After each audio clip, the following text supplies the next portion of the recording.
नमस्ते बच्चों, कैसे हो आप लोग। उम्मीद है बहुत अच्छे से हो, खुश हो, स्वस्थ हो।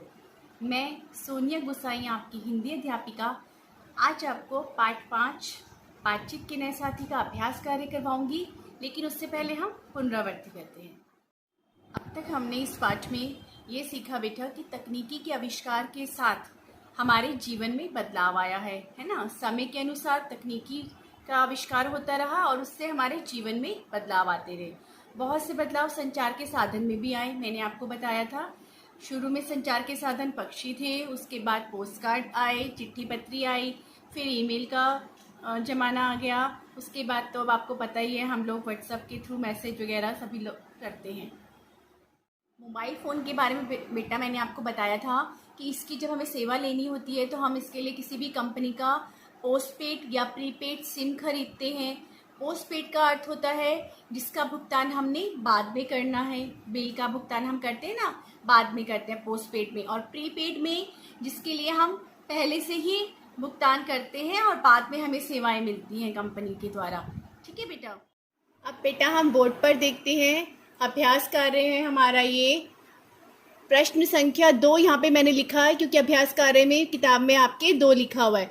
तो आप ध्यान से देखिएगा, ये प्रश्न मैं पढ़ रही हूँ। सही कथनों के सामने सही यानी राइट का और गलत कथनों के सामने गलत यानी रॉन्ग का निशान लगाइए।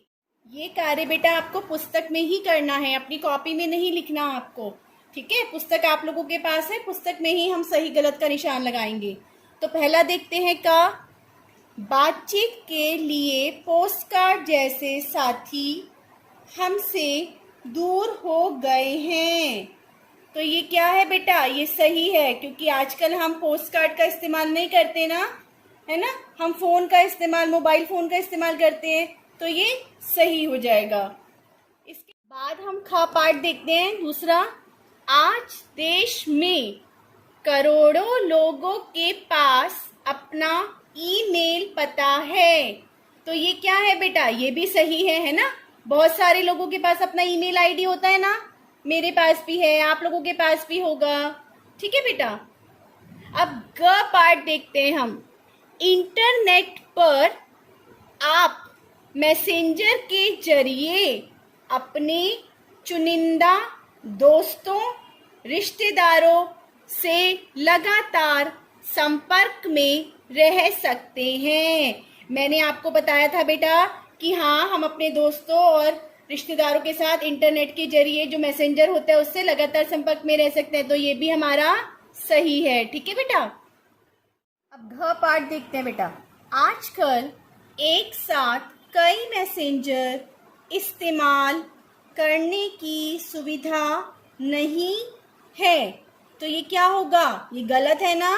मैंने आपको बताया था ना, हम मैसेंजर्स को इस्तेमाल कर सकते हैं, कई मैसेंजर हम एक साथ यूज कर सकते हैं। ठीक है। अगला है, ब्लॉग केवल अंग्रेजी भाषा में ही लिखे जा सकते हैं। तो मैंने बताया था ब्लॉग क्या होता है, वेब ब्लॉग का संक्षिप्त रूप, और इसको हम हिंदी भाषा में और अंग्रेजी भाषा में दोनों में ही लिख सकते हैं। ठीक है बेटा। तो ये भी हमारा क्या हो जाएगा, अब गलत।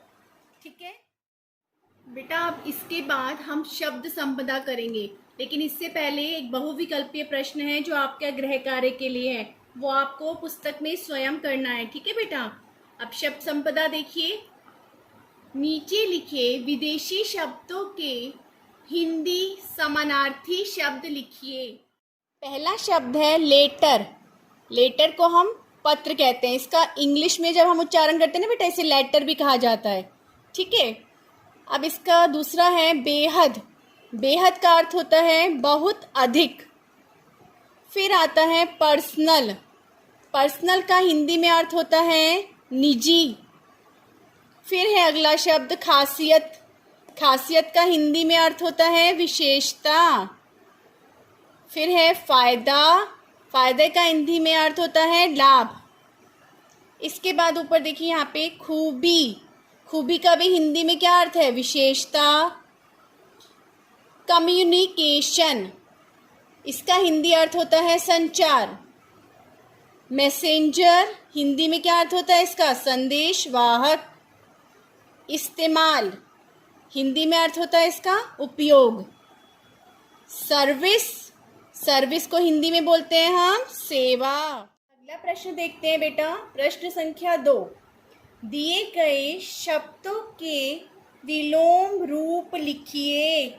यहाँ पर शब्द है ना, आपको उनके विलोम लिखने, अपनी पुस्तक में लिखेंगे बेटा। आप ये कार्य आप अपनी कॉपी में नहीं करेंगे, सिर्फ किताब में ही करेंगे, ठीक है। सुविधा, इसका विलोम क्या है? असुविधा। आधुनिक, इसका विलोम क्या है? प्राचीन। आधुनिक माने आज के युग का, प्राचीन माने पुराना, ठीक है बेटा। फायदा, फायदा यानी लाभ। नुकसान, इसका विलोम क्या होगा फायदे का? नुकसान।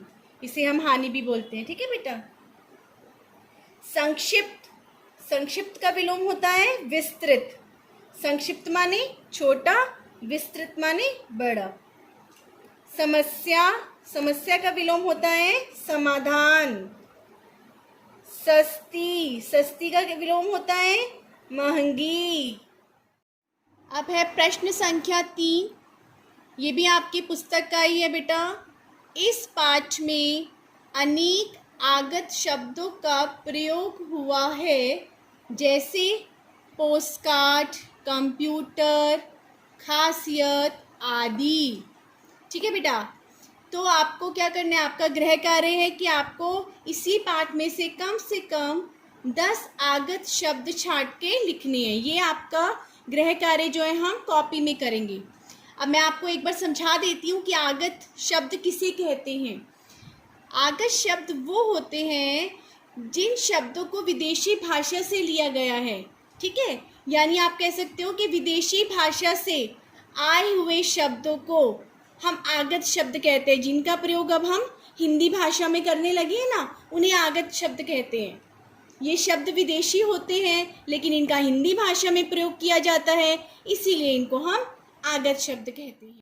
तो बेटा हमारा गृह कार्य क्या है? हमारे गृह कार्य में 2 प्रश्न हैं। एक कौन सा? ये जिसमें आपको आगत शब्द लिखने हैं, और एक दूसरा मैंने आपको बताया था ना जो पुस्तक में दिया गया बहुविकल्पी प्रश्न, अभ्यास कार्य का प्रश्न संख्या 3 है ना। उसमें 4 आपके पास विकल्प दिए गए हैं, उसमें से आपको एक सही विकल्प पे टिक करना है। अगर आपको कोई दिक्कत है या परेशानी आती है उस प्रश्न में तो आप मुझसे कमेंट बॉक्स में पूछ लीजिएगा। वैसे तो वो बहुत आसान है, सब कुछ किताब में दिया है, मैंने आपको समझा भी दिया है, ठीक है ना। 4 विकल्प हैं तो आपको पता चल जाएगा सही उत्तर कौन सा है। और हम ऑनलाइन क्लास में भी इसको हम डिस्कस करेंगे। मैं आपसे पूछ लूँगी, जो भी आपको परेशानी होगी आप मुझसे पूछ सकते हैं, मुझे अपने संदेश भेज सकते हैं कमेंट बॉक्स में। और सभी कार्य आपको बहुत अच्छे से साफ करना है, ठीक है ना। जितना मैंने करवाया है कॉपी में, आपको सिर्फ कॉपी में वही करना है। बुक वाला कार्य, मैंने आप बार बार कह रही हूँ, बुक वाला कार्य जो है ना बेटा, पुस्तक वाला, वो पुस्तक में ही करना है।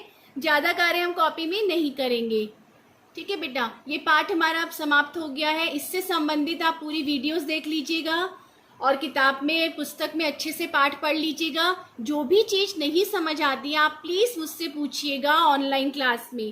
धन्यवाद।